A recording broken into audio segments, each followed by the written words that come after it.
Now, the Freemasons have another enemy to contend with, an enemy which they have thought that they have destroyed, an enemy that will never bow down to the evil and demonic plan of the Freemasons.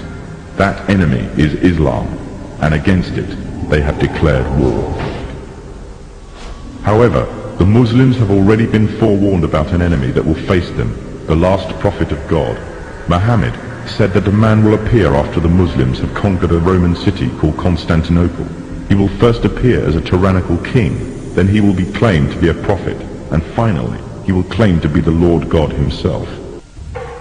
He is the Dajjal, meaning imposter, and he will be born with one eye, and your Lord is not one eye. It is also known that before the appearance of the Dajjal, a group of people will pave the way, setting up a system to prepare the world for his arrival. In other words, these forerunner to the Dajjal and their system will bear all the characteristics of the Dajjal, and he will be the final embodiment of these in human form. The forerunners to the Dajjal are none other than the Freemasons. The one eye is one of the ways to recognize the Dajjal. The one eye is the symbol of the Freemasons. It is part of their beliefs and is taken from ancient Egyptian mythology. In their ideology, it represents the Supreme Being, sometimes referred to as the great architect of the universe. The scholars of Islam say that the similitude of the Dajjal is that of the Pharaoh who tarried with the Prophet Moses. The Pharaoh was a tyrannical leader who elevated himself in status and declared himself to be God. He used magicians to create illusions and fool the people, and oppressed all who did not conform to his false religion. Today the Freemasons weave another kind of magic. The illusions they create take the form of hidden or openly propagated messages in films, televisions, cartoons, music, and all the other cogs in their well-oiled media machine.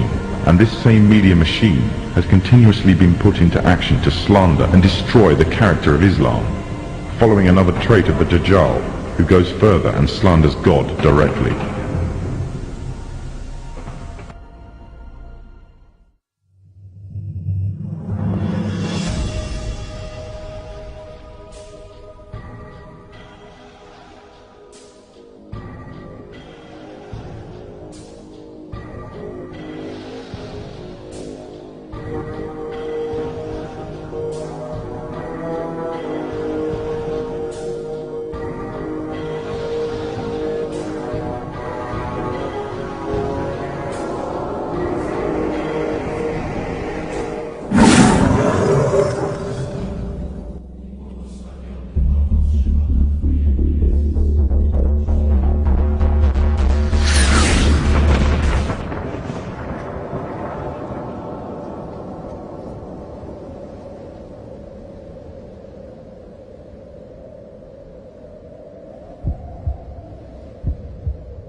Symbols are used by Masonic lodges, witch covens, Satanists and alchemists to directly access parts of the brain which respond to strong shapes and colours. Just as the saying goes, a picture paints 1,000 words, so magical symbols can be used to convey a multi-layered message or command. The use of symbols to convey the desire or will of the magician is generally referred to as sigil magic.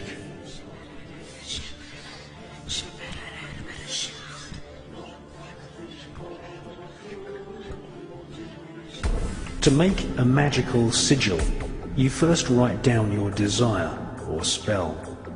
You then remove all vowels and all repeating consonant letters. You then rearrange the remaining letters into an easily remembered symbol. This symbol, or sigil, contains the original spell.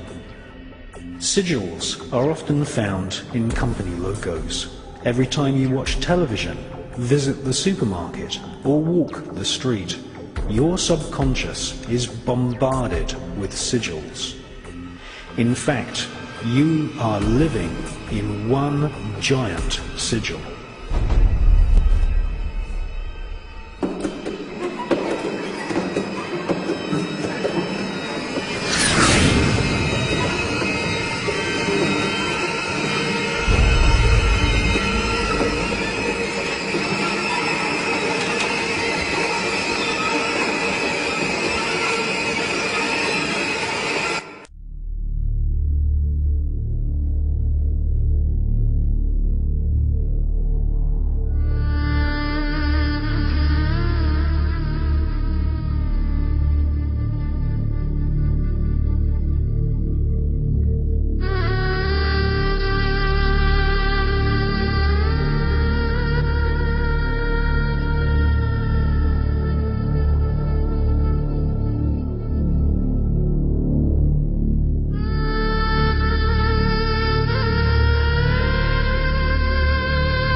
The Church of Satan has declared a total war on... Satanist Rex Church admits that Satanists are using music as a weapon of propaganda to influence youth around the world against Christ in order to establish the Antichrist kingdom on earth. Sadly, hundreds of millions of people of all ages, but especially young people, have fallen prey to Satan's seduction through music.